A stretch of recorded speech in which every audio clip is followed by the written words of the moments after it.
حضرت عمر کا دور تھا، سیدنا عمر رضی اللہ عنہ کے دور میں دربار لگا ہوا ہے، ایک شخص بہت اچھی گفتگو کر رہا تھا، اسی کے اوپر دو بچوں نے اٹھ کر الزام لگایا، بچے بھی بڑے تھے، نوجوان تھے، اس بندے پہ الزام لگایا امیر المؤمنین یہ ہمارے باپ کا قاتل ہے۔ یکایک ماحول سناٹے میں چھا گیا، سارے وہ جو پارلیمنٹ تھی حضرت عمر کی شورا تھی وہ حیران ہو گئے۔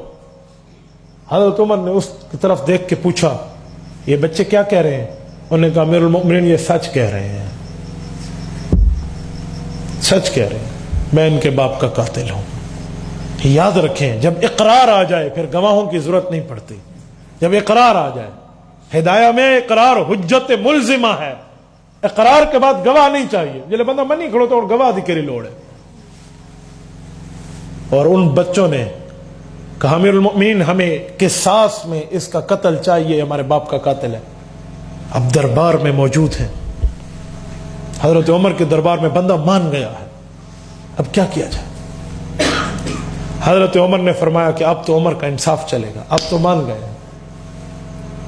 وہ کھڑا ہوا، اس نے کہا امیر المؤمنین میں آپ کے دربار میں ایک مسئلہ لے کر آیا تھا، مجھے تو نہیں پتا کہ یہ واقعہ ہو جائے گا، میں اپنے بچوں کو، اپنی بیوی کو جنگل میں تنہا چھوڑ کے آیا ہوں، شاید میرے علاوہ ان کا وہاں کوئی نہیں تھا، اللہ کے سہارے پہ چھوڑ کے آیا ہوں، میں آپ کا فیصلہ مانتا ہوں، آپ مجھے قصاص میں قتل کر دینا، لیکن مجھے ان تک جانے دیں، ایک بار میں اپنے بچوں کا آخری دفعہ منہ دیکھ کر آؤں، ایک دفعہ میں اپنی بیوی کو دلاسا دے کر آؤں کہ اب تیرا سرتاج دنیا میں نہیں رہے گا، اپنی بیٹی کے سر پہ ہاتھ رکھ کے آؤں کہ اب تیرا سہارا، تیرا باپ اس دنیا میں نہیں رہنا، میں انہیں کچھ وصیتیں کر کے آؤں، کچھ باتیں کر کے آؤں۔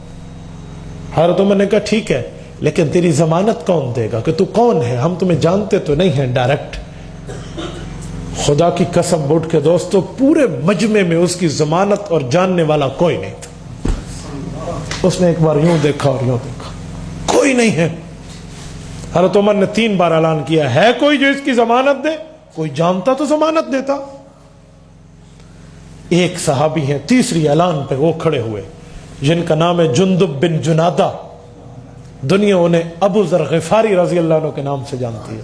ابو ذر غفاری کا اصل نام جندب ہے، ان کے والد کا نام جنادہ ہے۔ یہ کھڑے ہوئے، انہوں نے کہا امیر المؤمنین میں ضمانت دیتا ہوں، یہ 3 دن آپ سے مہلت مانگ رہے سے مہلت دے دیں، یہ آئے گا، اس کا ضامن میں ہوں۔ حضرت عمر نے پوچھا آپ اسے جانتے ہیں؟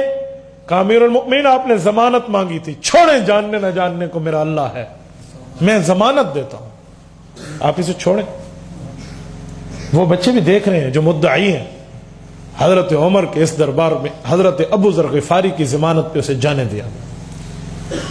جب وہ نظروں سے اوجھل ہو گیا تو لوگوں نے حضرت ابو ذر غفاری کو دیکھ کے کہا کیا مصیبت اپنے گلے میں ڈال لی، کیا مصیبت اپنے گلے میں پہنا دی ہے؟ آپ جانتے ہو؟ کہا جی نہیں جانتا۔ کہ کیوں ضمانت دی ہے انجان آدمی کی؟ جانتے بھی نہیں، وہ غائب ہو جائے کیا کرو گے؟ حضرت عمر رضی اللہ عنہ نے آنسو پوچھتے ہوئے ابو ذر غفاری کو کہا ابو ذر تو مجھ سے پہلے ایمان لایا تھا، آپ مجھ سے پہلے حضور کے صحابی بنے تھے، لیکن ابو ذر آپ ضمانت دے بیٹھے ہو، کہیں ایسا نہ ہو کہ مجھے آپ کی جدائی کا غم سہنا پڑے۔ اب تو عمر کا انصاف ہوگا، کہیں معاملہ آپ پہ نہ جائے۔ حضرت عمر نے کہا، حضرت ابو ذر غفاری نے کہا مجھے اللہ پہ توکل ہے۔ اب 3 دن کا ٹائم پورے ہونے میں ایک ایک بندہ 1-1 منٹ گن رہا ہے۔ اب عصر کا وقت ہے، تیسرا دن شروع ہے، اور مدینہ کی سرحد پہ بیٹھ کے لوگ اس طرف دیکھ رہے ہیں جس طرف سے وہ گیا تھا۔ اب سورج اپنی تیزی سے جا رہا ہے، غروب ہونے کے قریب ہے، اور وہ بندہ نہیں پہنچا، اور سارے ابو ذر غفاری کے چہرے کو یوں دیکھ رہے ہیں جیسے اس کا آخری عالم ہو۔ اور ابو ذر غفاری رضی اللہ عنہ اس موقع پر بالکل سلامت بیٹھے ہیں، مطمئن بیٹھے ہیں، حشاش بشاش بیٹھے ہیں۔ سیدنا عمر جیسا مدبر وقت آدمی آنکھوں میں آنسو لیے بیٹھا ہے، باقیوں کا منظر بڑا عجیب ہے۔ اب سورج غروب ہونے کے لگ بھگ تھا کہ دور سے دھول اٹھی۔ اس زمانے میں دھول اٹھنے کا معنی ہوتا ہے کوئی سواری آ رہی ہے۔ یکایک ایک گھڑ سوار پہنچا، جب غبار چھٹ گیا تو پتہ چلا یہ وہی آدمی ہے جو 3 دن پہلے ضمانت مانگ کر گیا تھا، یہ وہی قاتل ہے۔ وہ پہنچا،